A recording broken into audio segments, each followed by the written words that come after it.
Already গরম পড়তে শুরু করেছে, আর এই গরমের মধ্যে আমাদের চাই এক গ্লাস ঠান্ডা ঠান্ডা লস্যি।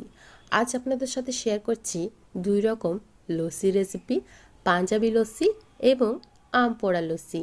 বানানো ভীষণই সহজ, ঘরে থাকা উপকরণ দিয়ে ঝটপট তৈরি করে ফেলতে পারবেন এবং খেতেও কিন্তু ভীষণই সুস্বাদু হয়। গরমের সময় এমন এক গ্লাস যদি লস্যি পাওয়া যায়, শরীর মন দুটোই ঠান্ডা হয়ে যায়। প্রথমেই পাঞ্জাবি লস্যি তৈরি করে নেব। তার জন্য একটা বোলের মধ্যে নিয়ে নিচ্ছি বেশ খানিকটা টক দই।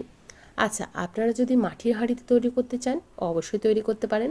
আমার কাছে যেহেতু মাটির হাঁড়ি ছিল না, তাই কাঁচের বোলেই তৈরি করছি। আমি এখানে টক দই ব্যবহার করেছি, আর লস্যি তৈরি করার জন্য টক দইটাই প্রয়োজন।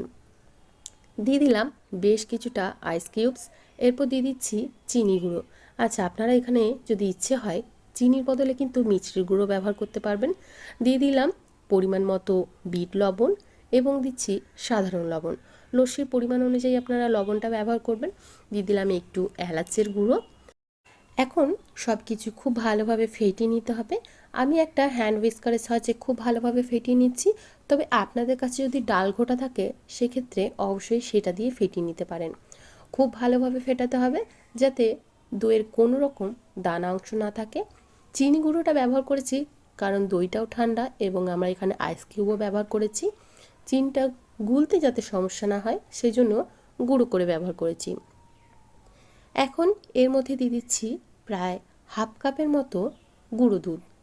অবশ্যই এভাবে একটু গুঁড়ো দুধ ব্যবহার করবেন, তাহলে কিন্তু লস্যির টেস্ট অসাধারণ হবে। গুঁড়ো দুধটা দিয়ে দিলাম। এরপর গুঁড়ো দুধটা দিয়েও খুব ভালোভাবে মিশিয়ে নেব যাতে গুঁড়ো দুধেরও কোনো রকম দানা অংশ না হয়, এভাবেই মেশাতে হবে। ঘরে পাতা টক দইও ব্যবহার করতে পারেন, আবার কেনা টক দই দিয়েও তৈরি করতে পারেন, কিন্তু মিষ্টি দই দিয়ে লস্যি তৈরি করবেন না। খুব ভালোভাবে সমস্ত কিছু ফেটিয়ে নেওয়ার পর এখানে এক গ্লাস পরিমাণে ঠান্ডা জল মিশিয়ে নিচ্ছি। এরপর আবারও খুব ভালোভাবে ফেটিয়ে নেব। একটা হাতার সাহায্যে এভাবে ফেটাতে থাকবেন, তাহলে ওপরে একটু ফেনা ফেনা সৃষ্টি হবে। এতে করে লস্যিটা দেখতেও ভালো লাগবে এবং খেতেও ভালো হবে। লস্যির ঘনত্বটা খুব বেশি পাতলাও না, আবার খুব বেশি ঘনও তৈরি করবেন না, মিডিয়ামেই রাখতে হবে। এরপর ভাঁড়ের মধ্যে পরিবেশন করে নিচ্ছি। দেখুন দেখতে কতটা সুন্দর লাগছে। ওপর থেকে একটু পেস্তা এবং একটু আমন্ড বাদাম কুচি ছড়িয়ে দেব, এতে করে দেখতে সুন্দর লাগবে। আর দিয়ে দেবো একটু কেশর। আপনাদের যদি অপছন্দ লাগে সেক্ষেত্রে এগুলো স্কিপ করতে পারেন। তো তৈরি হয়ে গেল আমাদের দুর্দান্ত স্বাদের পাঞ্জাবি লস্যি। ঘরে থাকা উপকরণ দিয়ে কিন্তু ঝটপট তৈরি করে ফেলা যায়, আর খেতেও কিন্তু অসাধারণ হয়। গরমের মধ্যে এর একটা চুমুক কিন্তু আমাদের শরীর মন দুই ঠান্ডা করে তোলে। ভিডিওটি ভালো লেগে থাকলে অবশ্যই বাড়িতে একবার ট্রাই করে দেখবেন। এরপর আপনাদের সাথে শেয়ার করছি আম পোড়া লস্যি। এটা কিন্তু খেতে অত্যন্ত সুস্বাদু হয়, আর তেমনি হেলদিও বটে। তো প্রথমেই আমি এখানে নিয়েছি দুটো কাঁচা আম। এখন কিন্তু বাজারে অনেকটা কাঁচা আম উঠে গেছে। আমি কাঁচা আমগুলোকে খুব ভালোভাবে এখন পুড়িয়ে নেব।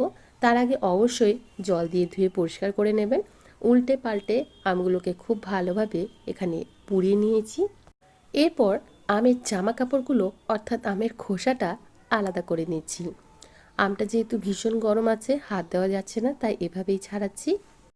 এখন দুটো চামচের সাহায্যে আমি এই আমের পাল্পটাকে আটি থেকে আলাদা করে নিচ্ছি।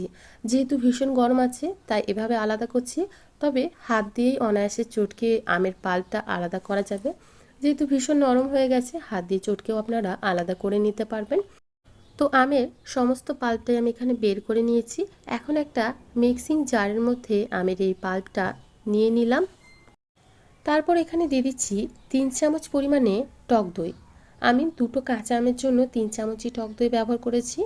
দিয়ে দিচ্ছি বেশ খানিকটা পুদিনা পাতা। আপনাদের ইচ্ছে হলে কিন্তু এখানে ধনে পাতাও ব্যবহার করতে পারবেন। দিয়ে দিচ্ছি একটা কাঁচা লঙ্কা, আর দিচ্ছি এখানে গুঁড়ো করা চিনি। আমি এখানে প্রায় 5 থেকে 6 চামচের মতো গুঁড়ো করা চিনি ব্যবহার করেছি। তবে অনেকেই চিনি খেতে চান না, সেক্ষেত্রে মিছরি গুঁড়ো করেও কিন্তু এখানে ব্যবহার করতে পারবেন। দিয়ে দিচ্ছি এখানে বিট লবণ, দিচ্ছি অল্প একটু সাধারণ লবণ, দিচ্ছি 1 চামচ পরিমাণে ভাজা মশলা, জিরে এবং লঙ্কা ভেজে গুঁড়ো করে নিয়েছি। এখন দিয়ে দিচ্ছি বেশ খানিকটা জল। আমি এখানে প্রায় 1 কাপের মতো জল ব্যবহার করেছি। এরপর সমস্ত কিছু দিয়ে খুব ভালোভাবে পেস্ট করে নিয়েছি। দেখুন খুব সুন্দরভাবে পেস্ট হয়ে গেছে। অন্যদিকে একটা প্লেটের মধ্যে নিয়ে নিচ্ছি বেশ খানিকটা গুঁড়ো করা চিনি। এর উপরেই দিয়ে দিচ্ছি বেশ খানিকটা কাশ্মীরি লাল লঙ্কার গুঁড়ো, আর দেব একটু ভাজা মশলা, যে জিরে এবং লঙ্কাটা আমরা গুঁড়ো করে রেখেছি সেই ভাজা মশলাটা।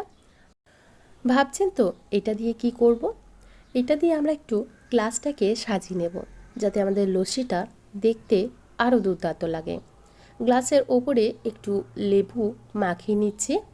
তারপর যে গুঁড়োটা আমরা তৈরি করে রেখেছি সেই গুঁড়োটা দিয়ে আমরা গ্লাসের ওপরটা একটু সাজিয়ে নেব। এভাবে গ্লাসটাকে উল্টো করে যে মশলাগুলো আমরা রেখেছিলাম সেগুলোকে একটু লাগিয়ে নিচ্ছি। এতে করে গ্লাসের ওপরটা দেখতে সুন্দর লাগবে। এটা আপনারা ইচ্ছে হলে করবেন, না হলে বাদও দিতে পারেন। এখন এর মধ্যে লস্যিটা আমি সার্ভ করে নিচ্ছি। খুব বেশি ঘনও না, আবার খুব বেশি পাতলাও না। তবে আপনারা যদি ইচ্ছে করেন এর মধ্যে আরও একটু জল মিশিয়ে একটু পাতলা করে খেতে পারেন।